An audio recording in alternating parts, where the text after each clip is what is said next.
Continuem amb l'exercici 3. Aquest consisteix en fer un semàfor, una encesa seqüencial de les LEDs, en el qual el LED verd va estar encès 3 segons, després el groc parpadejant 3 segons i després el roig encès 3 segons. Mentrestant la resta estan apagats. Com el primer exercici l'hem fet en Arduino, el segon amb registres, aquest tercer el farem novament amb Arduino i serà la teva tasca fer-lo amb ports. Per tant, veiem que són el roig, com ja sabem, el LED 2 i el pin 5, el groc serà el pin 6 i el verd el pin 7. I podem veure que coincideixen amb el PD5, PD6 i PD7 respectivament. Per tant, anem a definir-los. Anem a definir el LED roig com el pin 5. Novament, això, abans que res, el que heu de fer és guardar-ho com a, per exemple, pràctica 8/exercici 2, abans d'esborrar tot això.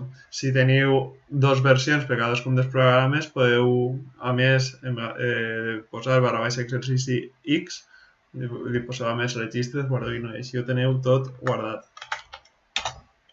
Seria el 6 i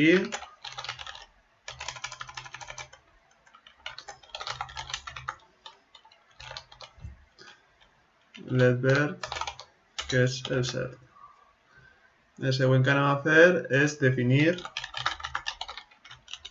cadascun dels pins com a output. I és per això que indiquem LED roig com a output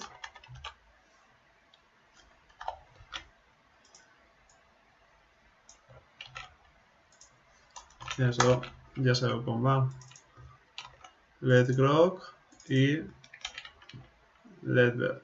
Això serà el setup i ara el que anem a fer és com volem que funcioni.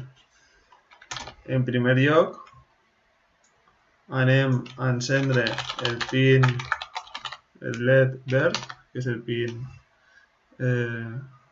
7, però ja el tenim definit com a high, i els altres dos els anem a deixar en low.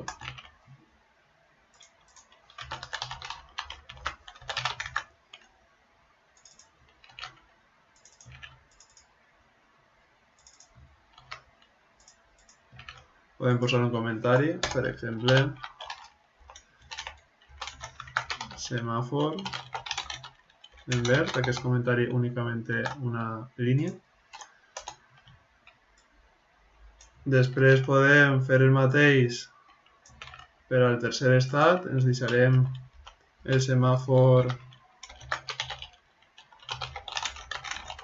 en groc parpellejant per al final.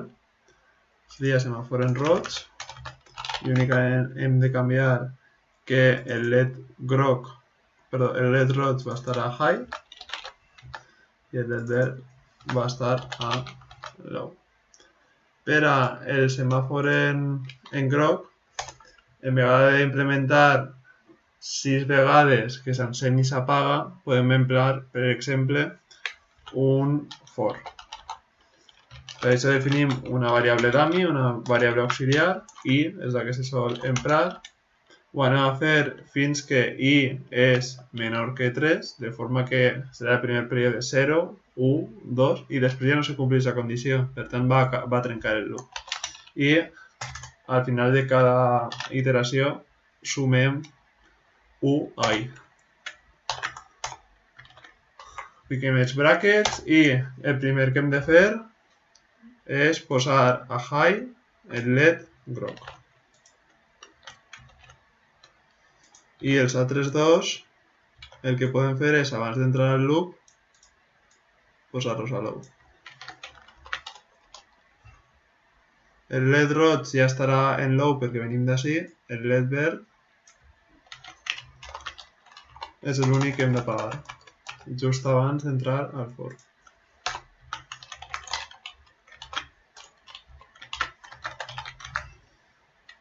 Per tant, així ens anem, posem un delay, per exemple, de mig segon, i el que farem després és encendre'l també apagar-lo durant mig segon. D'aquesta forma repeteix 3 vegades, mig segon, en total 3 segons. I tindrem això parpellitzant. Acabarà amb el LED groc apagat i, per tant, com acaba apagat, això ho podem eliminar. Inclús podríem eliminar el LED verd apagat. I d'aquesta forma ja ens hauria de funcionar. Guardem i li donem al play. Veiem que sense imprimir el LED verd hem de tenir en compte que potser els segons de simulació són més lentos que els segons naturals. Parpelletja el groc i finalment el roig durant altres 3 segons. I amb això hem comprovat que funciona programat amb Arduino. Ara m'agradaria que intentares fer el mateix, però programat amb registres.